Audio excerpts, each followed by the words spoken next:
That music means we are ready to dine. Our food and wine columnist Shiva Reddy is back with us here in studio. And today she's helping us with our meal planning. But specifically, she's going to take a closer look at ingredients that can bring the most value to each meal. It's good to see you. Hello. I missed you, Gloria. Welcome back. Well, it's good to be back here, but it was nice to have you on our show on Friday as well for Food Bank Day as well, giving us a little bit of the flavors of the season. I love that too. And how was your drive in here today? Holy cow. I took an Uber, Gloria, and it crawled. I could see the price of my Uber just raising slightly. So what was supposed to be a 5-minute drive ended up being about a 20-minute drive. Oh, yeah. No, it's a slog out there today for sure. But, when we're talking about value meals, I think, a lot of people are so cost conscious these days. And here we are getting into one of the most expensive seasons of the year as well.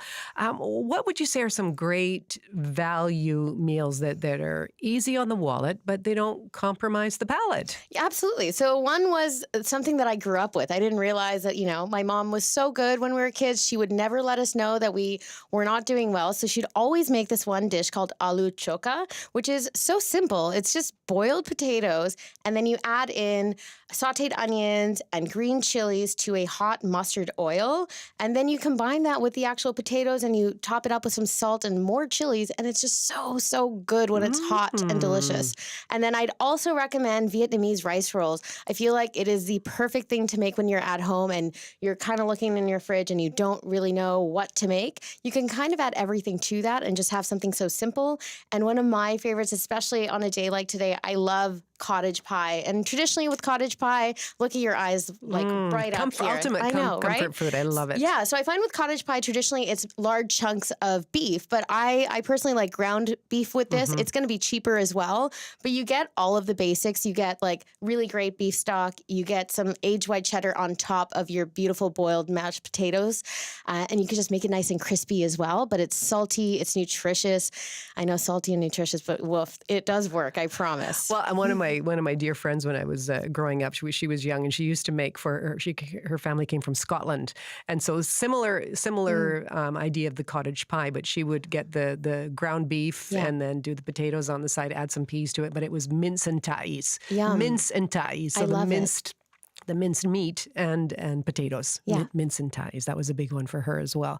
So when we're putting together our shopping list, are there ingredients or items, I guess, that are nutritious, but are still within reach economically, still affordable? Yeah, absolutely. So I feel for the vegetarian side, looking at cabbage and squash, they are so economical. When you buy it, you can have it last literally the entire winter if you so desire, and you just find appropriate ways to store that. But cabbage, it looks heavy, and same with squash, but it is so affordable and economical, and you could just do so much. I also find we always forget that a whole chicken is actually the best way to go. You could do so much with that, and it will last you a week or even more. You could make that into soup. You can make stock out of the bones as well.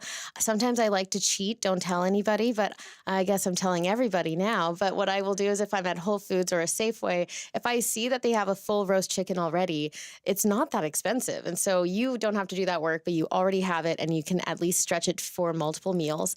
And then I also love pork shoulder. So with pork shoulder, I like to make the classic braised in milk Italian style. And it's just so tender. You basically just let it go for hours and hours and hours, and you just make sure that it's well hydrated, but you can have it for a very long time, which is really awesome as well. I like that. Well, you make a really good point about the whole chicken. And I go to Costco every once in a while, and I'm looking at, I do double takes on that. Wait a second, that's not $1 more. That's $3 more than it used to be. Or that, I sort of keep a little mental tally.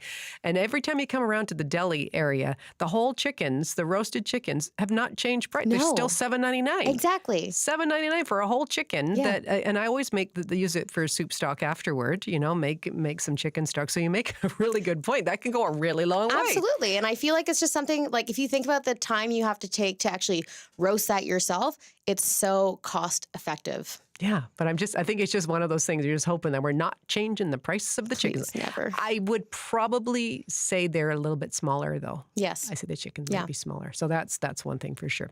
Okay, what about, we don't want to just have just the plain old food. And I take your point as well about the roast pork and just let that cook long and slow, and you could have something pretty special. But what about a little bit of oomph for our meals as well. I mean, how can we create more complex flavors? Absolutely. I feel like this is where we're able to do things in advance and also just set time to go for a low and slow recipe as well. So I like to make sure that I have time to braise things, make stews as well. This is where you pull out the wonderful pressure cooker or crock pot. But also, if you're getting a whole chicken already, just make your own stock with the bones that you have. And I think that's going to be so effective and you'll get those complex flavors.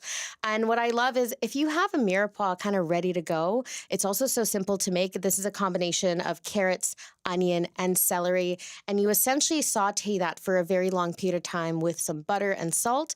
And if you just have that in your freezer, ready to go, you could add that into so many different things. And that right there saves you so much time and also gives you so much flavor immediately as well. Okay, speaking of the flavor, like you can, I just did something like a chicken cacciatore over the weekend, but kind of added some mushrooms to it as well. And then I added a little squeeze of harissa, which is instead of tomato paste, use the harissa, which got a little bit of a kick to it. It's not like overpowering, but it just takes it somewhere else. And I know that, if you're going sort of for Italian ingredients and you add this, but it worked. It really worked out really well. But what about ingredients that, something you could have on standby, just a little bit of a splurge? What would be your splurges? And these are simple things. Like, I think salt is so important. Yes, I'm a bit of a salt fiend. However, I think even if you add a little bit of just like a seasoning salt on top, it takes it to such a different level, especially on meats. And so going back to a couple months ago when I got really obsessed with the idea of salt and I wanted to learn more about it and we did a show,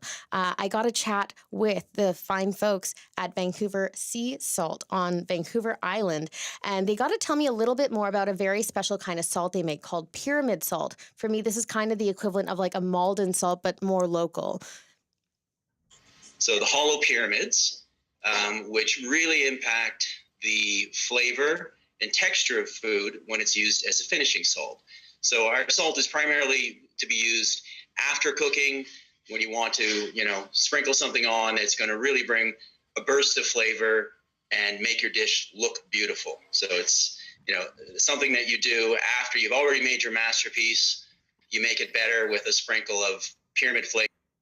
Yeah, so you have this with pyramid flake salt, and so it gives you a really nice, beautiful crunch as well. I also think that adding egg yolks into your recipe is really great. It just adds a beautiful richness to it. And finally, if you're going to splurge, my favorite thing in the world right now are persimmons. Now, there are very special persimmons out there that are known as the beautiful chocolate persimmons. Now, when I originally cut into one of these, I thought there was something wrong because it was brown on the inside, and I had to do some research. And it turns out that when persimmons are brown on the inside, specifically these ones are called suroka.